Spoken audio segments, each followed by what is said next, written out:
Good morning. We're here with Jack David in Powderhorn, Colorado. This is Copperville. This is Copperville. Yeah, the mine's right up the cabin, up this draw. Well, you didn't know that, Audrey? Yeah, this is Copperville. There used to be 200 people lived right over here. Okay, well, Copperville, Colorado. That's where we are. I'm glad to know that. Yeah. It's April 24th, and it's a beautiful morning in the valley here. This is our oral history recording for the Gunnison County Library District. Thanks to a grant from Boomers and Beyond. Video by Bob Wortko and Rita Bone of Third Eye Productions. We're joined by Audrey Miller. And I'm Maria Fennerty, and we're looking forward to hearing some stories from Jack this morning. Jack, tell us a little bit about when you were born and where you were born and how you got on the planet. Well, I was born the 14th of August over in the San Luis Valley, about 5 miles from Sargent School, and 10 miles from Center, and 15 or 12 miles from Monte Vista. Year. On a potato farm, hay and grain and potatoes. Very good. What year was that? 1936. It makes me 42. It does, doesn't it? It makes me 42. Yeah. So you were raised on a farm in San Luis Valley? Till I was in the 7th grade, we moved to Montrose. And moved on another farm, only it was all pasture and apple orchard, and we had milk cows, and Dad would buy extra cows and raise them, and then we'd sell them, and he'd buy calves and we'd feed them, and he'd buy horses and we'd break them and he'd sell them, make money off of them. Me and 2 of my brothers were pretty good with horses. So you had 2 brothers growing up? There were 6 of us, boys and 5 girls. Oh my gosh. And I'm the only boy left out of the 6. 6 boys and 5 girls? Yeah. Wow. Yeah. And I got 2 sisters, one in Montrose and one in Grand Junction. That's all there is, just the 3 of us. Not good. You're hanging in there, though. I have trouble finding anybody older than me that's in the family to ask questions. You have to answer them all. Well, I don't have anybody. My last aunt, as far as I know, died in California. And I wasn't real close to her, the last 20 years, 30 years. And so I'm on the top of the list pretty much. Well, tell us about when you came into the Gunnison Valley then. Were you a young man? Well, I was 17. I come to work I was 16. I come to work where the Iola boat dock is for Herb Dunn. And I caught a ride up with Boyd Roberts, one of the Roberts. They had the store down here, this side of the Twin Bridges. He had a feed store and bait store, but anyway, I made the deal to come to work for Herb through the Montrose Employment Office. And he was down there getting a load of feed for Herb of grain, and I rode up with him. December 18th of 53, and went to work for Herb Dunn, $65 a month, and room and board. And I slept upstairs in the house, which wasn't heated, except the chimney going up through. I was only heat, and that was cool in the wintertime. And then in the summer, I slept in the bunkhouse up above the car garage, tool shed. Where was his place? Right where the boat dock is. Just this side of it, just a little bit, right out. See, the school used to be there. It's up the road about where Sunderland's at. They moved it up there and made a house out of it. And the town was below the school. And when you're coming down that highway the town was right out in front of you, and then you turn and come up and went in to the boat dock. Well, the school was over there just below that road, and the ranch house was just below the school. That was a while back. Yeah. And there was 2 ranches below it, Tex Lodge, which is a Sunderland bunch.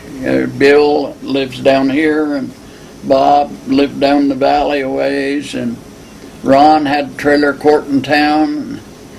And then between the 2 was an old man, and I can't remember his name, had a grandson lived with him, had a bunch of little cabins there on the creek. That grandson was the toughest, meanest guy I ever met in my life. I never, in my life, and there used to be a lot of fights them days, saw any one person that even stand up to him at all. And usually if you got in a fight with him, there better be 2 good ones and possibly 3. Because he was the meanest, toughest guy I ever seen in my life. But I got along good with him, and it was good because I weighed about half what he did. And but that was a lot of fun them years down there in them days. You were there for a number of years? No, just I left the next summer and went up toward Vulcan and went to work in a sawmill. And then I left there and I went to Texas and shrimped on a shrimp boat one winter. I got seasick terrible bad, so I got enough money. I bought me a bus ticket home and got my clothes out of the laundry and packed up and left. Yeah, that's when I was 17 then. Yeah. So I've done all kinds of work. I've got a question here about, well, I don't know if you want to, what you want to talk about next as you got into your early 20s. Yeah. Were you starting to settle in Gunnison Well, I got County? married at 19. Okay. But I left home at 14 and went to Lake City and worked on the dude ranch at 14. And then I come back to Montrose in the winter, and they had a bunch of sheep. They went down to Oak Grove, west of Montrose. And I lambed them sheep out that winter. And then I went back when the sheep and the cattle went back to Lake City in June. I went back up there and worked on the dude ranch again. And I don't remember when I left up there, but it was somewhere in there. And you were always working with horses, I bet. Yeah. Yeah, from the time you were how young? Had a beautiful horse up there that we threw it down one morning, me and the owner, old Wilbur Baker. Him and his brother owned 2 ranches there, and their dad owned the 3rd one. But anyway, we laid that horse down and put shoes on it and took a load of stuff to the sheep camp and got back, and that horse ducked under a tree limb, and I leaned over to miss it. It pitched me out in the air and kicked that knee and broke it. And before I could catch my balance, it just pitched me out in the air. And I finished riding it the rest of that summer after I got back. I had to break my cast. It got too long and you could slide it up and down, and I just took and broke it one day, and then I could get back on. But I finished riding it that summer, and that's the only time it ever bucked me off. But I went back the next year to try and buy it, and they'd sold it for fox feed. Nobody could ride it.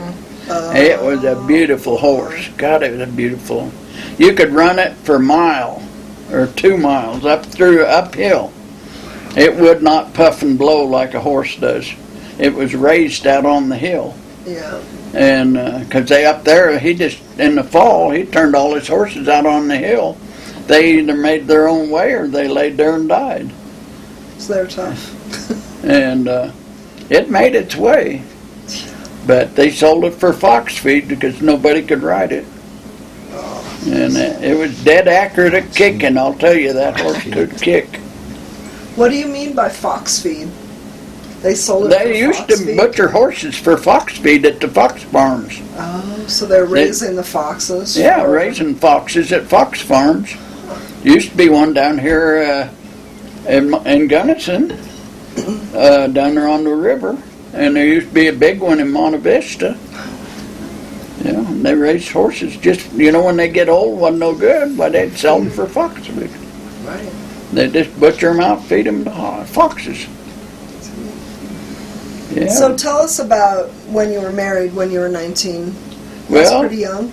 Yeah, for me it wasn't, because I'd been working for, 5-6 years, and I'd growed up. My wife was the oldest of 8, and she was pretty well growed up, because she did the cooking, the cleaning, raising little kids, and because there was 8 kids in that family. And what was her name? Stella Marie Phillips. Okay. And I talked to her dad about getting married. No, he says, I'd sign for you, but says I got to live with her mother.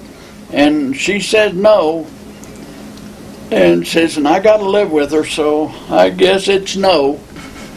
So my grandmother died over in San Luis Valley, and I was going over to the funeral, and Ted and Geraldine, we'd stood up for them the 3rd of that month in Montrose to get married, and they lived over at La Garita. He was logging over there. I'd logged with him part of that winter.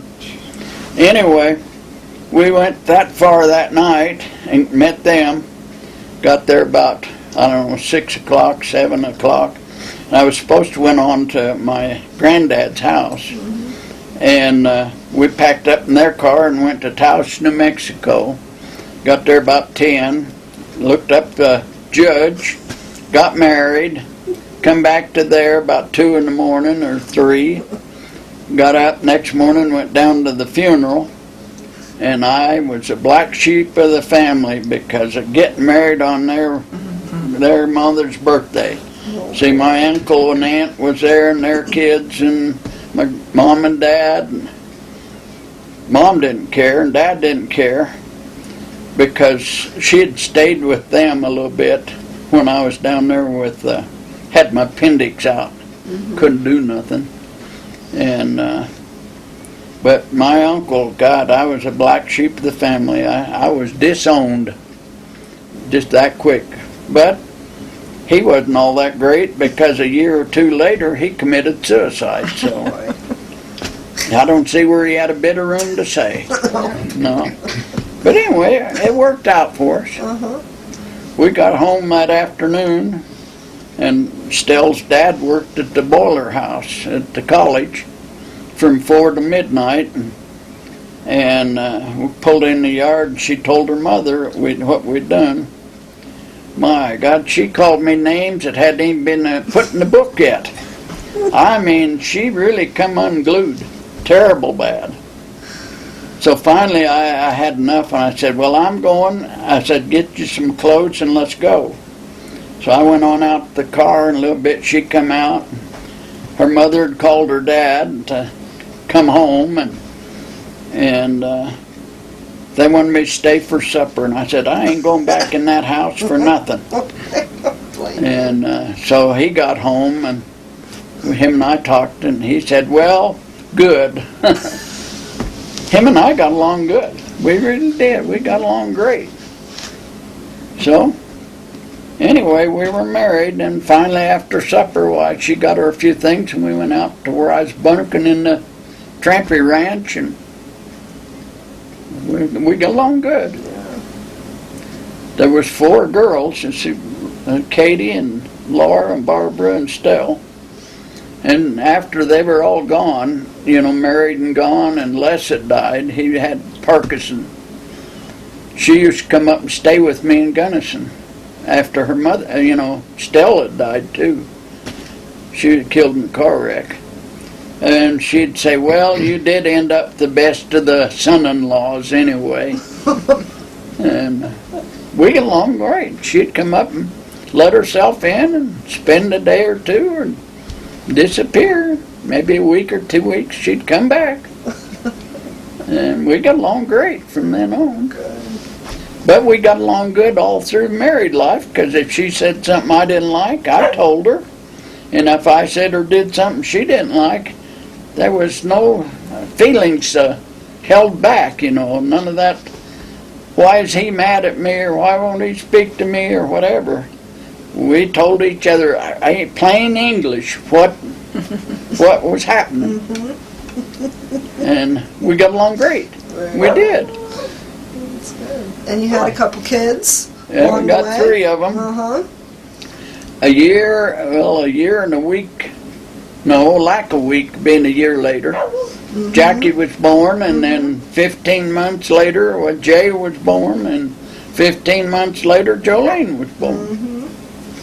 And which was the one who used to say she was born a week after you The got oldest married? one. The oldest one? Tell that story she told, again. That's a good Still one. had company one day, a women's group or something.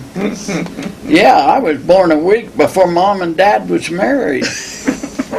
Her mother clued him in real quick. Yeah, lacked a week being a year. Yeah. Oh, very good. So Jolene's helped us with some of our questions today, which is so nice. One of the questions is, who are some of the ranchers that you worked with over the years? I worked for Herb Dunn at Iola, and then I worked for Sheldon Trampy, that's Bill's dad. He was the best rancher I ever worked for, best person I ever worked for. If you had a problem, he had the problem. Whatever it took to fix the problem, he would do it.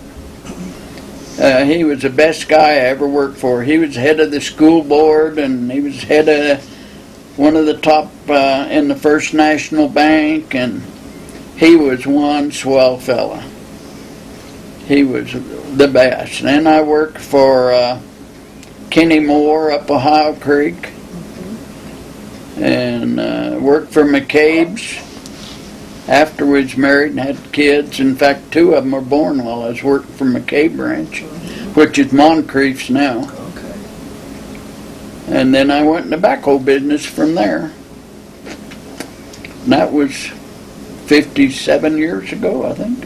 Self-taught.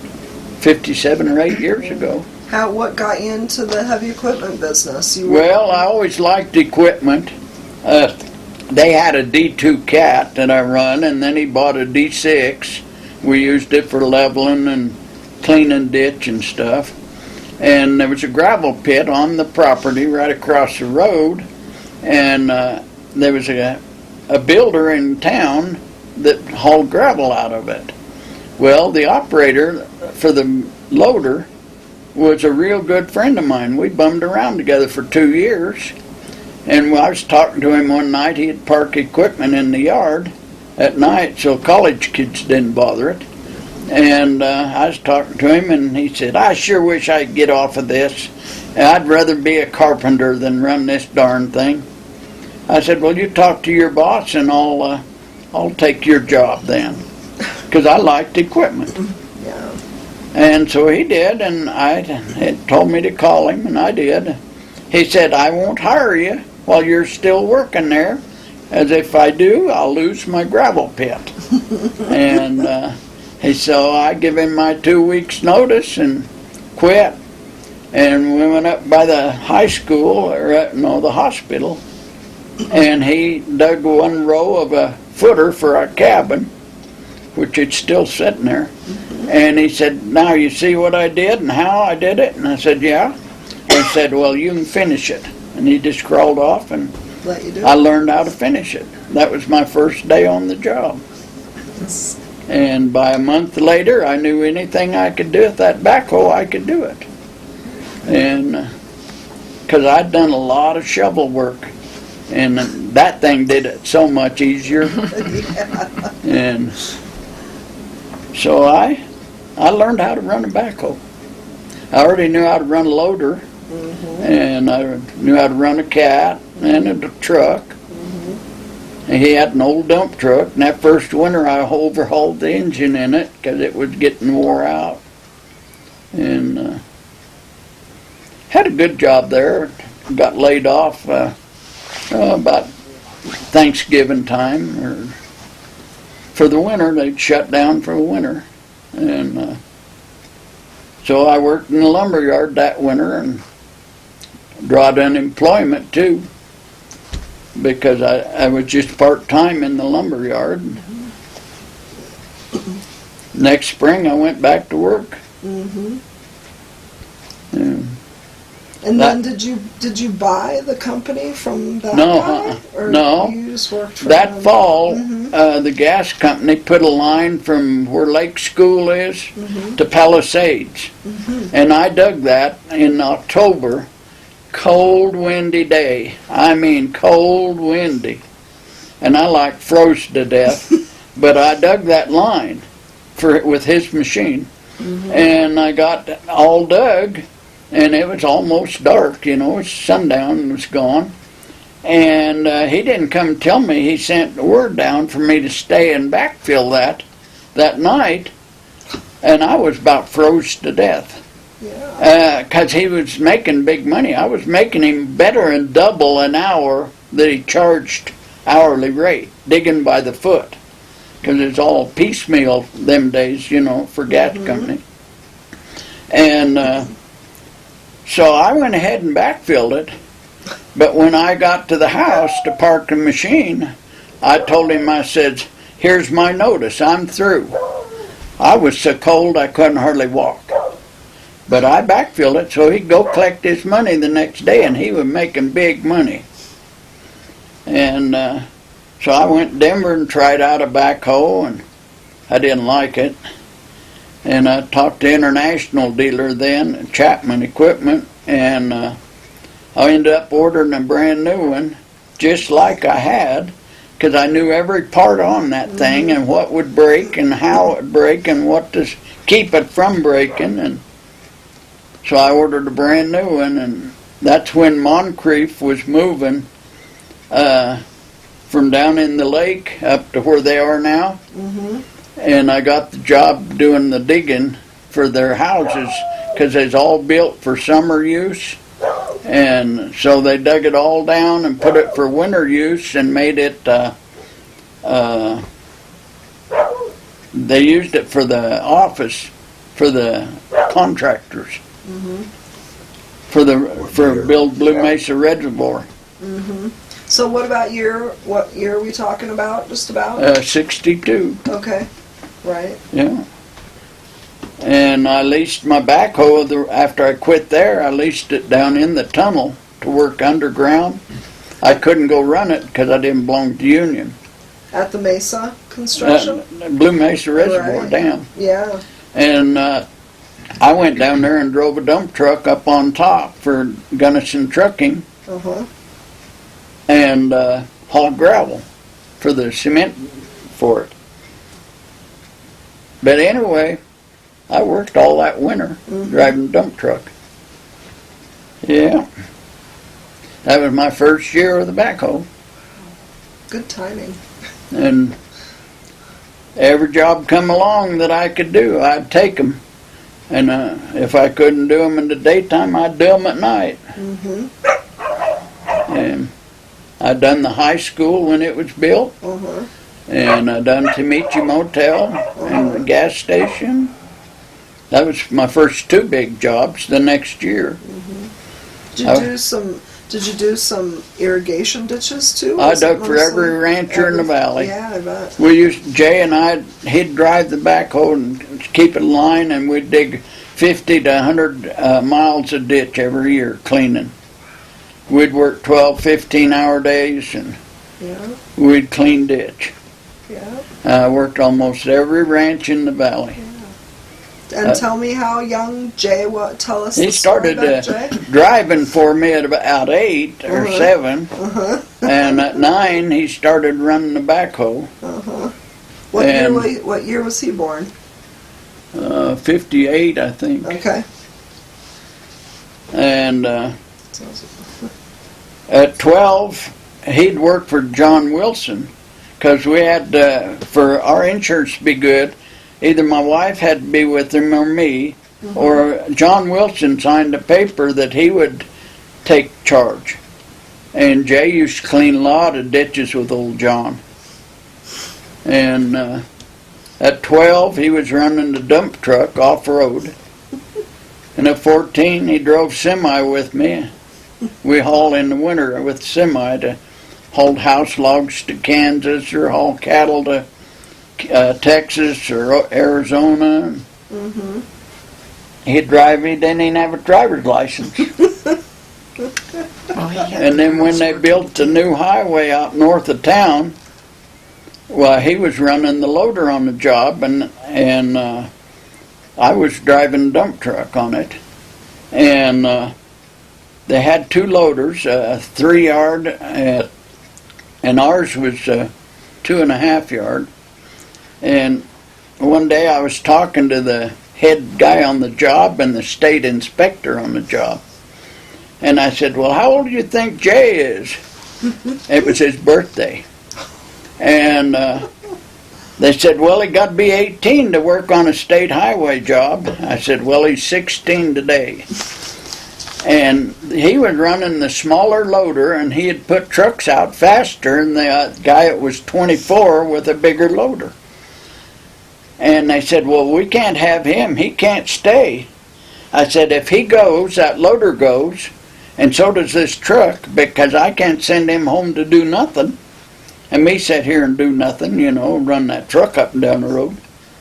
Oh, well, then you better keep quiet. Don't tell nobody. And we stayed the rest of the job. But he was 16 that day, and he could outload a 24-year-older guy with a bigger loader. And that was working on Highway 135? Yeah, 135 from about there on Main Street down through, and that's when they took the corner out down there and went across where the gas company is. It used to go down that road down... The Sleepy Hollow? And no, it went down that road towards Guerreri's, and then it turned and went back. Yeah. It called it Spaghetti Bend. Oh, nice. You notice in Richard's thing is spaghettis? Yeah. Well, that was That's Spaghetti Bend. That was the name of that corner. Nice. Because the Guerreri's lived right there in that corner and right above it. That's where that Spaghetti Bend come from, of Richard there. Italians. But we worked the rest of that job. Earl Parch was pushing the gravel to the loaders, and he piled my granite for years, and Jay would stay there, and when he'd push a big rock over, Jay would scoop it up and dump it out. And I'd usually hire a kid to go with him to pick the smaller rocks. How about your girls? Did they get to help any? Jackie did drive a loader for me some, or backhoe, She did a few jobs, but not very many. That was too cold and too hard to work, because we did it early spring and late fall. They dig ditches before they put the water down them, or after they was all done, and it's usually early spring, late fall, no cab on that backhoe them days. And yeah. She took a few days, but not very much. Jolene? How about Jolene? I don't think she ever did. She was a mama's girl. She's the youngest, right? Stell. Yeah, she's His youngest. wife. And Stell? How about Stell? Did she help you any? Yeah. Yeah. Yeah, there's a ditch up Mill Creek. It's about a mile long. You know where Mill Creek subdivision? There's a ditch went out the top of that, about a mile up that canyon. And we went in there one morning. We took the kids to her mother's to babysit. And we went in there with a 5-gallon bucket and the backhoe of fuel, and went up that ditch and come back out with flashlight that night. Come to town, eat supper, went to bed, went back in with 5-gallon bucket of fuel, and got up there to the head gate and redone the ditch. Even I put some dynamite under the seat of my tractor, because I had a rock to go around, and I was going to blow that rock. Then I got to thinking about it. If I blew that rock and it cracked wrong and I couldn't get it, I'd lose that ditch. It'd go down the crack of that rock and I'd lose it.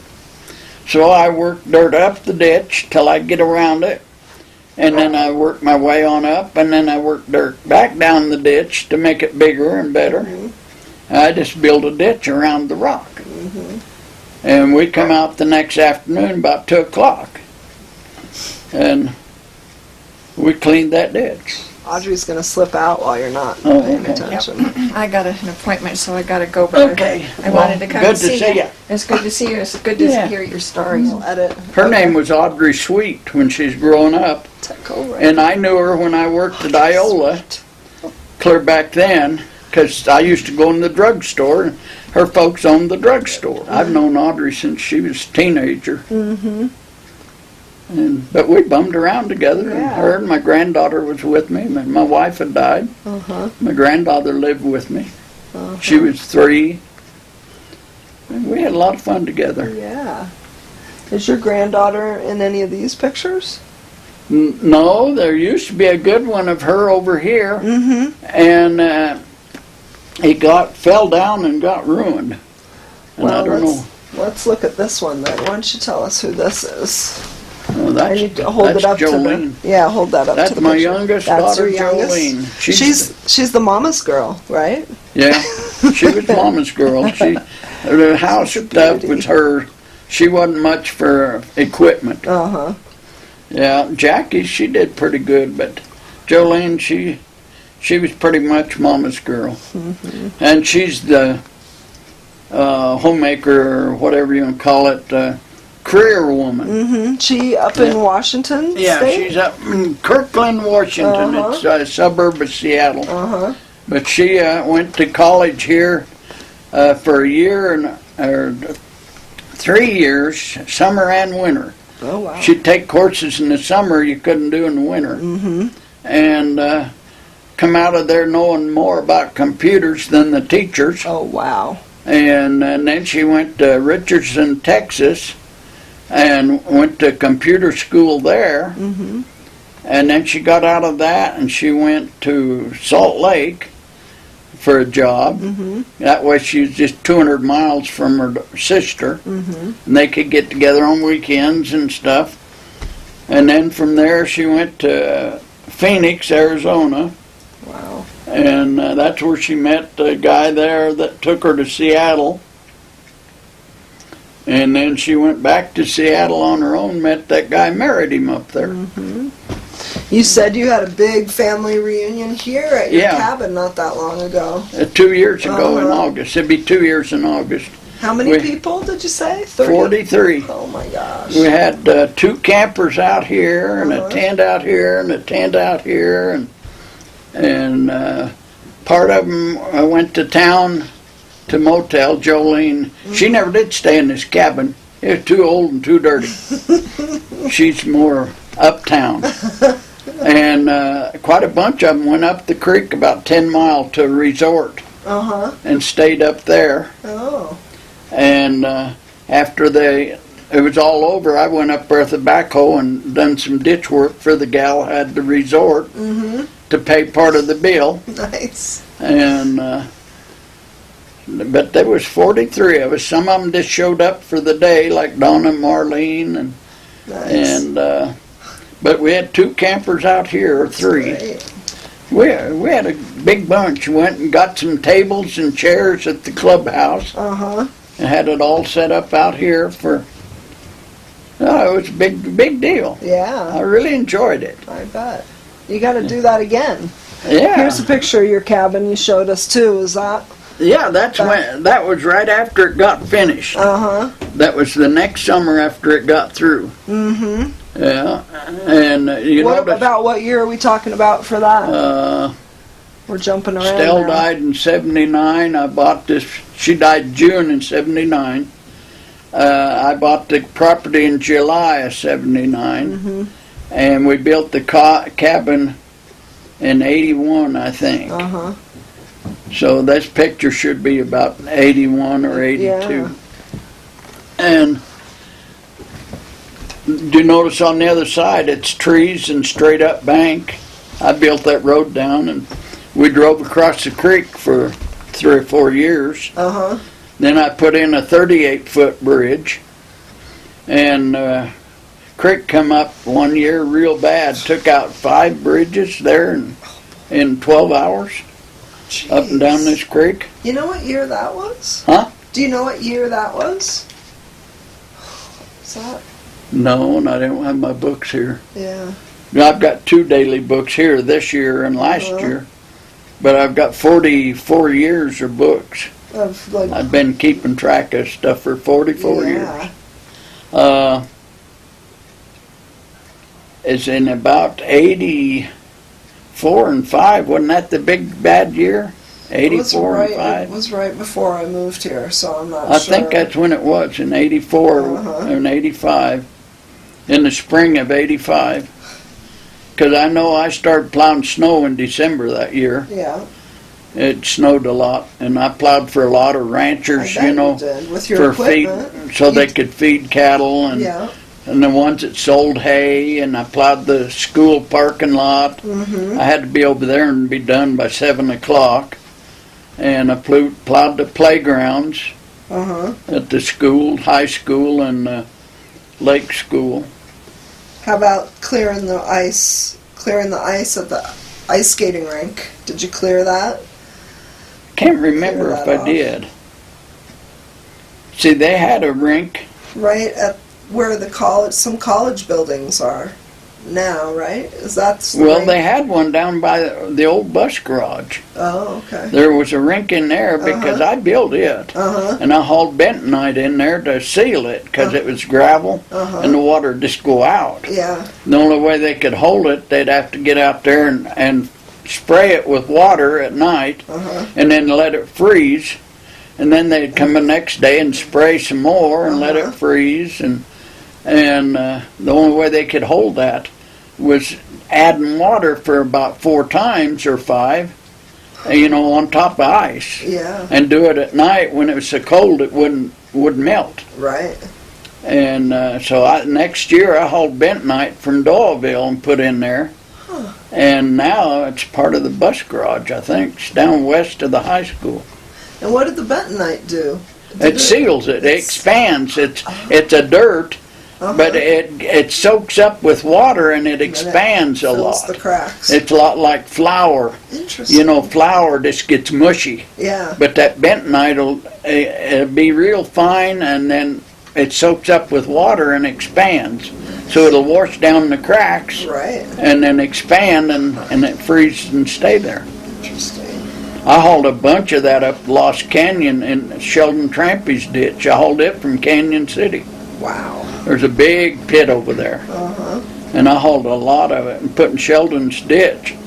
And he'd shut it off, and I'd carry it down in there at the loader, and we'd build a dam. Then we'd come back up about 50, 75 feet and build another dam, and then we'd go up and build another dam. Then he'd put water in there, and we'd go in there and break the dam and stir that mud up as it broke, and went on down and stir it all up with water till it was like a liquid pudding. Sure. And it'd just go down through there and sink down in the holes. We didn't put enough water to wash it away. Sure. Just to make a liquid pudding, and it washed down, and after it set for a day, then seal it up. That was it. Interesting. But it used to leak down into that resort, Lost Canyon. And they didn't like it. Of course, somebody doesn't. But it works. Bentonite will work if you do it right. Nowadays, they line everything with heavy-duty plastic and forget it. Ponds and stuff, they got the plastic liner. Yeah. How about going ice fishing on Blue Mesa? Yeah, I used to do that. Yeah, my father-in-law and my mother-in-law would come up from Olathe, and we'd go down there and ice fish, and they really were catching them. They'd done good, but they'd go 4 or 5 days a week. After he retired, and they'd go 4 or 5 days a week and down there and ice fish, and I used to go down and fish with them. And I enjoyed it, but it's too cold. It's cold. I've got lupus, and I don't do good with cold. You don't do good with cold. How about fishing up here? Do you fish right off? I watch kids. I let little grandkids and neighbor kids and all, and I haven't fished there in 3 years. Tell us about that big fish that somebody caught out there. Yeah, a neighbor down the road a mile caught one last year, 26.5 inches, 8.5 pounds. I'd fed that fish for quite a few years. Yeah. And But we had 3 26-inchers. Jolene's daughter caught one of them, and Jay's stepdaughter caught one of them, and I caught one of them. nice. And we had 3 26-inchers, 8-pounders that we caught before that. But I feed them a lot. Last year I fed them $200 worth of fish food. Oh boy. That's my hobby. That's good. How about clearing ice at Neversink Yeah, before the cabin sunk? well, that's I don't know about that. when it flooded down there one year, the river did. I had a backhoe down there and kept a trench dug open and diked to keep the water out of the cabins. And it was so cold that year, if I shut my backhoe off, 10 minutes later it would not start. And it was one cold son of a gun. But that river flooded, and up at Moncrief's, they built all their stuff right out on the river bank. And we hauled dirt from down at Neversink up there, truckload after truckload, and built a big dam right across the front of their houses, the yards and all. And then dirt come from across the road from Neversink. At that time it belonged to the BLM. There was a little chunk in there that belonged to BLM, and the school. That was Hillside School. Used to be there. And it burnt about 60 years ago or so. But anyway, we hauled a lot of dirt out of there because it was decent dirt, and that way then they went ahead and just sloped it and left that dike there for future Just at in case. Moncrief's. Yeah. I heard that you did some volunteer work at the Pioneer Museum. Well, What I've did got you do there? I've got a old road grader in there, horse-pulled road grader. That was the first one of them, the first ones the county had. And it ended up at the Rudabaugh Ranch, which at that time was Pete Field's ranch, sitting out in the field in a swamp, sunk about that deep. Oh, no. And I asked old Pete when I was out there cleaning ditch one day, I said, "What are you going to do with that thing?" He said, "Nothing." And so later on I said, "Well, can I have it?" And I said, "Well, I'll think about it." So one day he called me up and he says, "If you can have it out of there by Monday morning," he said, "it's yours." I sold the ranch and I got to be off of it by Monday morning. So that Sunday I took my backhoe up there and dug it out, put it on a trailer, and my wife pulled the trailer up with the pickup. We parked it across the road at Paul Vader's yard, went on to Pitkin and come back and picked it up and took it to town. And it's sitting right on the south side of the museum. It's got the blade laying up on it. Wow. That grader's mine. But it was one of the first graders that Gunnison County had. They pulled it with horses. Then they cut the tongue off and pulled it with a tractor. And it's an oldie.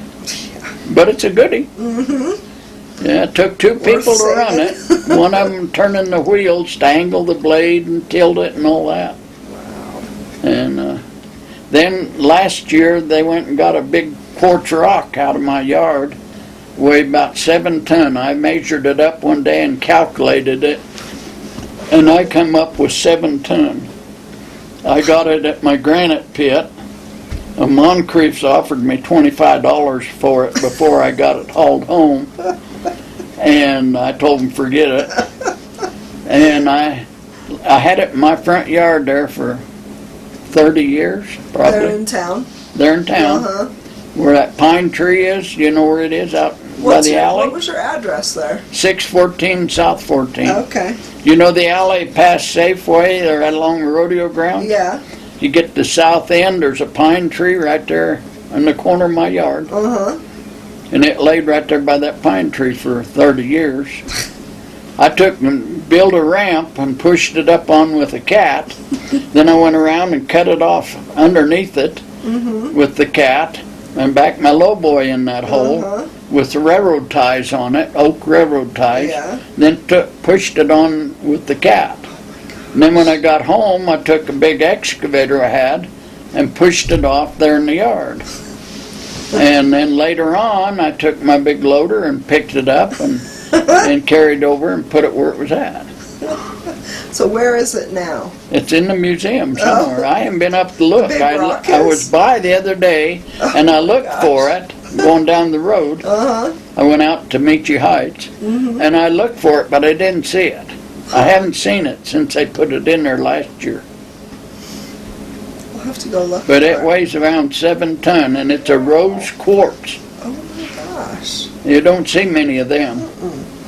I had a guy offer me $2,000 for it delivered to Denver 10 years ago or 15. But I'd have to take and pick it up with Move it chains again. so I didn't scratch it. Yeah. And set it on a trailer and they'd have a crane there to set it off. But I never did do it. I was fond of that rock. Yeah. Then I let C.J. Miller, as head of the museum, I let him talk me out of it. You moved it enough times. I've known C.J. for 50 years anyway, and I wasn't doing nothing with it. I don't live there now. Yeah. And so I figured other people get to see it. Sure. It's a good rock, though. Yeah. I'm going to go see it. Yeah. 614 South 14th was your main place where you lived. I've had that since first year in business. I lived at my folks' place, my wife's folks' house. We bought it when they left to go to Olathe. And it was over where them storage buildings are on the service road on New York, and there used to be a log cabin there. It's about this size of this, 2-story. Anyway, we bought it. My wife bought it from her folks when they moved to Olathe. And we lived there for a year. And then I bought that down there. It was all railroad property. And I bought that from Merle Moore. His dad worked for the railroad for 50 years. And when they shut down the Gunnison line, they give that property to Merle's dad, Colin Moore. And so Merle inherited it when his dad died, and I bought it from him because it's where I could keep my equipment. Because I was going to buy a piece up in the north end of town, and I'd almost made a deal on it. And the city said, no, you can't have your equipment up there. So I bought that and had it set up, but I put my trailer in there in the industrial, but as a night watchman for my equipment. That's how I got to move in there, but they had houses right across the alley. Oh, wow. They built that trailer court. And so I got to live there as night watchman for my equipment. Oh, very Because good. them days, the college kids, they were into everything. That's in the, what time period was that? Well, about that in 63, I think. I just been in business about a year when I bought that. I moved a trailer in there, an 8x35, and my wife and I and 3 kids. Wow. Yeah. And I dug a well with my backhoe, and then it went dry on me. So Bob Williams was working for Tiny Peoples at that time, and he come and sat over my well and went on deeper with it, with a drill rig in the winter time, because we was out of water. And then about 20 years later, they put a water line up the alley, and they left me a tap out there, and I dug it in. And then about 10 years ago, they cut that one off when they redone Rio Grande. They cut that line off, and they'd put one up the street for the bulk plant and for that shop I got for New Mine Coal Company. They had bought that property and put the foundation for the shop. And then they went broke, and I bought it from the bank. And so I tied onto that line. So now Wow, I get what my an water from adventure. that on the city water. Uh-huh. My well just sitting there and the pump's still in there. Yeah. But it's been on city water now. Oh gosh, I don't remember. 20, 25 years. About Yeah. 20 years. Uh-huh. And do you still go into town and stay at that place? I used to stay there every year at rodeo time. I'd go I in thought for the maybe. parade and rodeo and stuff. Yeah. And damn neighbor kids broke into the house 3 times, Oh, dear. stole a bunch of stuff and tore up a bunch of stuff, and they poured honey and syrup and stuff in the drawers and made a hell of a mess. Oh, Putting it mildly, they made a hell of a mess. And so finally I just took everything out of it that I couldn't replace, Yeah. and I've got a trailer sitting in front of it. It's locked up. Mm-hmm. And I've got that stuff stored in that. That just 2 years ago, they broke the front windows out, and Jay seen it, so he put plywood over it. I'm gonna have to get somebody to come in and put new windows, but that's a nice house. Yeah. That was a top of the line trailer. That's my neighbor at that new house down there. Did you see it? Yeah. About 2 miles. Yeah. Nice. He has a bunch of big farms in Texas. Huh. And he's farming about 2,000 acres. Wow. Part of it owned, part of it leased. Uh-huh. And I done the dirt work for him down there. My son and I did. I started it, and then Jay come in and finished it. Uh-huh. And I wasn't doing too good with this store-bought leg. And I've got a set of tools out here I bought for him in the auction this year. I told him I was going to an auction. He said, well, look for me a set of 3/4-inch tools.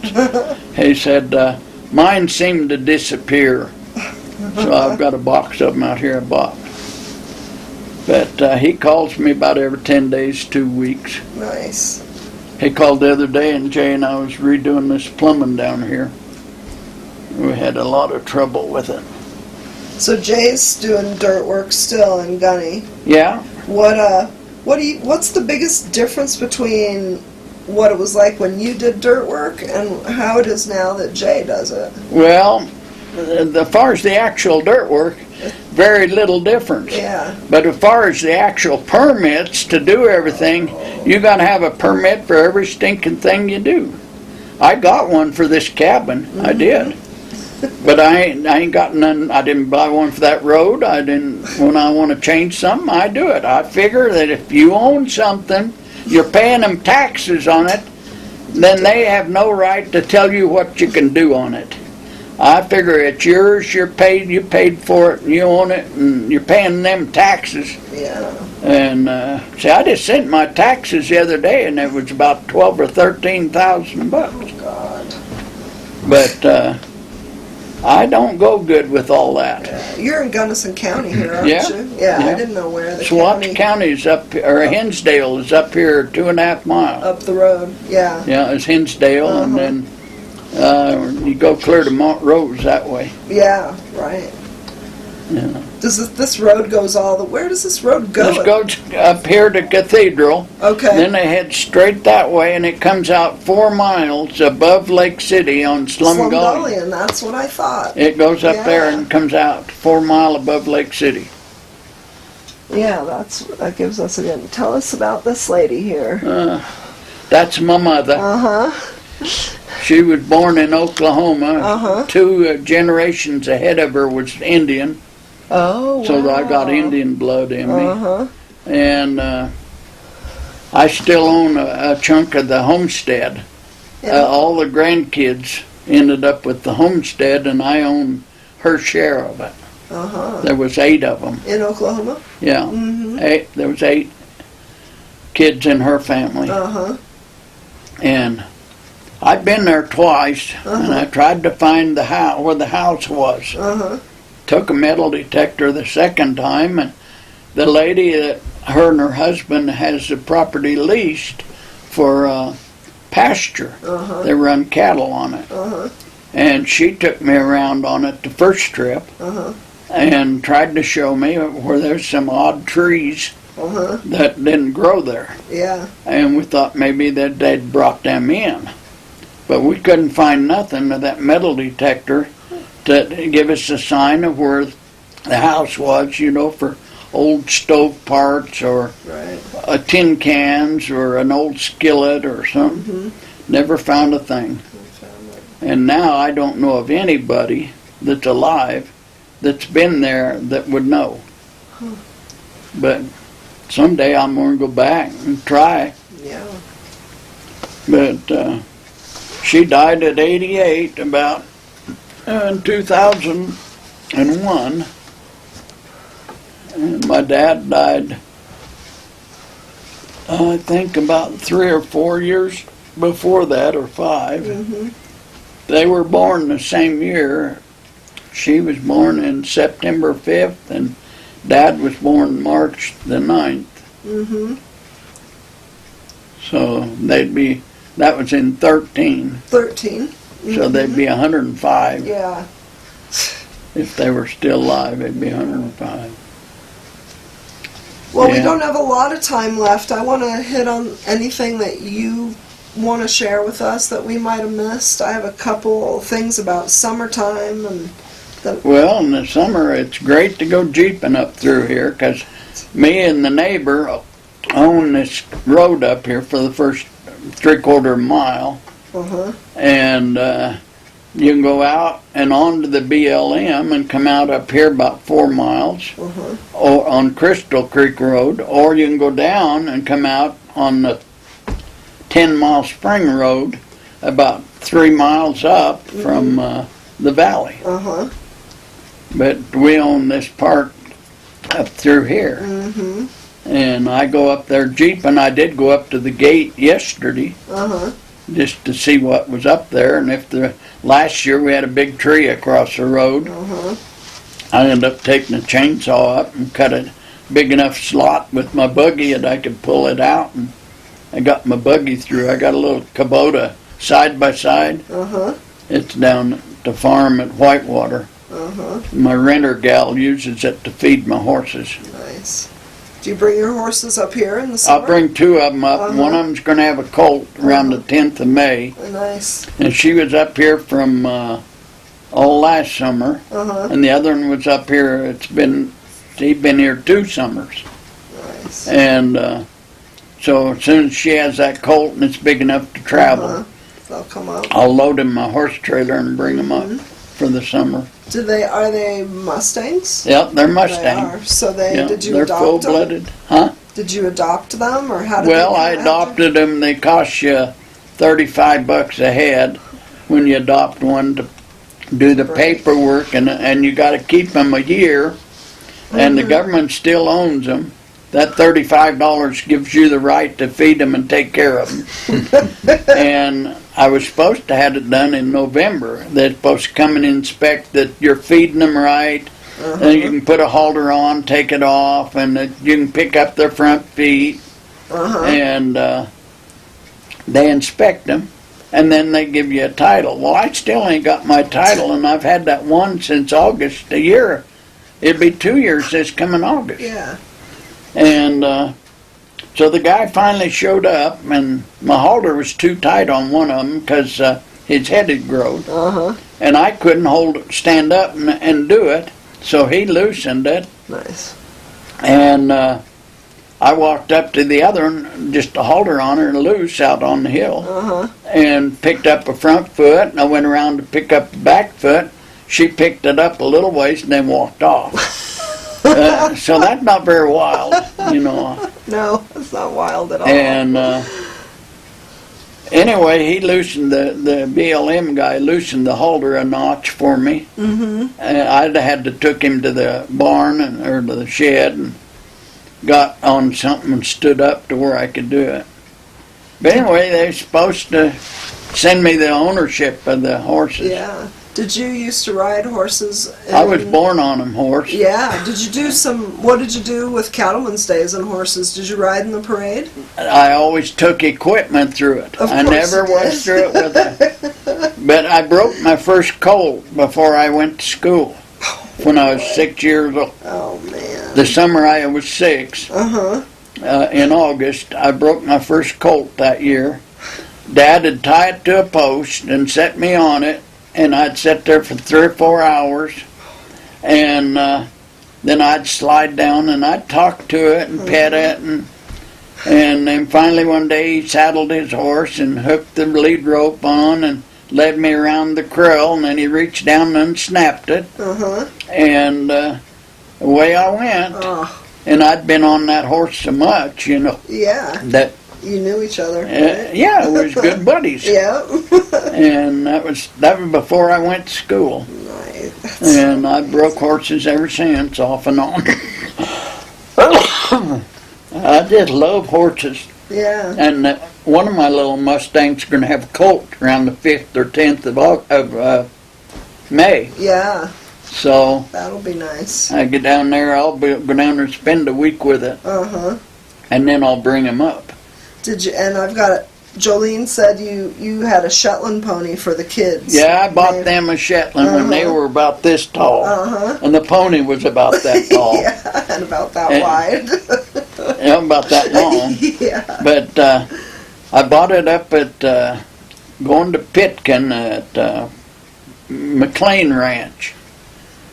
They had it there in a pasture, and it belonged to a gal that used to live up at Pitkin, and she had it pastured there, and she had left town, got married and left town. So I bought it for the kids, and we kept it in the yard in town, and then we took it that fall to Olathe to their grandma's, and I bought a saddle for it in Old Mexico when I was down there one trip. I used to go down with old Clyde or Buffington, and with his bulls, he'd take them to El Paso bull sale. And I went 3 years. Every year I'd go down with the trucker, Jack Coleman, and then I'd stay with him. He went down in his old Lincoln, and I'd stay with him and take care of them bulls till they sold. And I'd go across to Old Mexico. And I bought that saddle over there for $75 or something like that. A nice kid saddle. And Don Steenbergen bought one the same year for his kids, and mine was a better built, better saddle for a third the money. Oh, nice. And anyway, they'd keep their pony down there, and they'd go stay with Grandma and ride their pony. And finally they sold it. I don't know where it ever went. But they outgrew the ponies. We're at 105. Okay. What else? Oh, I want to keep you talking here. I plowed Lots of snow for stories. the ranchers for 20 years. I had a 3-yard loader with a 14-foot wide, 4-foot high snow blade mounted on the front of the bucket. Wow. And that dude would plow snow. And I plowed for them to feed, or for them to get trucks into the hay and haul it out, or the school parking lot and yards. And I plowed 30 hours straight, was the longest. Wow. Oh my gosh. And but I plowed a lot of 12, 15, 20-hour days, a lot of them. Yeah. And I'd just go up the highway, and I'd leave a note on my phone for that I'd headed toward Sargent's, or I'd headed toward Powderhorn, or and then people that in between that wanted snow plowed, well, they'd look me up, and I'd stop on the way down. Right. But Best thing in your life. then I drove truck in the winter time. I'd take my lowboy truck and haul cattle. I had cattle trailers and lowboy and flatbed, and I'd haul cattle to Texas or Kansas or Chandler, Arizona in the wintertime. You're on the move. Yeah. The longest was 54 hours on that truck. I loaded in Pueblo. I went to Phoenix and unloaded, and I told my wife I'd be home for Christmas. I stopped at my folks about 8 o'clock Christmas Day in the morning, and spent an hour with my mom, dad, and my little sister. And then I got to Gunnison about 11, but I was home for You were home Christmas. for Christmas. 54 hours. Oh man. And I think I slept twice about 2 or 3 hours sitting in Yeah. the seat. And you can't do that today. No. I was running 2 logbooks even to do that then. Uh-huh. Now with the electronics, you ain't You got a can't- chance. Yeah. I wouldn't even try it, but I couldn't do it. I couldn't do it physically That's today. too long. Is there anything else you want to share with us about something that stood out in your life for you, or that you would like people to learn from your experience? Well, I've learned one thing. I left home with a little box and a white cotton rope around it and $35 in my pocket. I'd sold my bicycle and my pet pig and went to work at 14. And there's no sense that anybody today that's got any gumption can't make a living.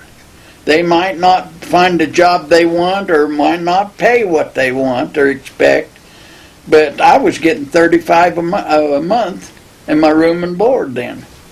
Then the next summer when I come back, I got $50 a month in room and board. Mm-hmm. But it peeves me terrible, people that can't find a job and won't work and too damn lazy and live on welfare. I just don't like it. Now there's times that some people need it. They've had a bad accident or got sick or something that they need it. But there's so damn many people that's living on that way and too damn lazy to work that I've got no use for them. I just don't believe in it. Well, you've worked hard in your life. Well, I work dang extra hard, but I don't have to work the rest of my life. Mm-hmm. I've got it where I don't have to work. Yeah, But I worked for it. I Yeah. mean, it wasn't given to me. sure. I worked and earned every bit of it. Yeah. And I know it can be done, because I've had 2 bad bump ups. You know, I got hurt in Denver in 2 days before Christmas of 84. Guy pushed a pallet of cement forms off of a semi, weighed 1,300 pounds.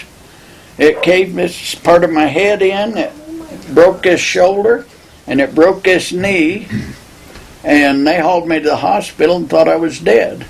But they saved me, and they operated on the knee with one crew and on my head with the other, and rebuilt this part of my head and tied the bones back together. Wow.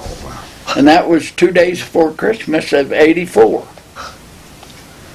And so I know, then this deal, losing this leg, that cracked my head 2 places, messed up this leg all the way up, this shoulder, and pulverized from here down.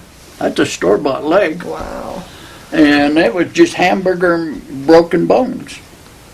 So I've had my bumps and bruises. I raised 3 kids. We never had a bit of insurance all the time them kids were home. But we put a little bit of money in the bank and the savings, and we paid our own doctor bills, hospital bills, and everything. Yeah. And I know it can be done. You just got to work dang hard at it and manage your money. That's a lot of the worst of it. Yeah. You got to manage your money. Yeah. And so what else? And, well, here you are. Here I Happy am. and doing your thing. It's been great to talk to you. Well, thank you. Thank you so much for your time, and we I appreciate enjoy it. being here at this cabin, but I do wish they had somebody with me.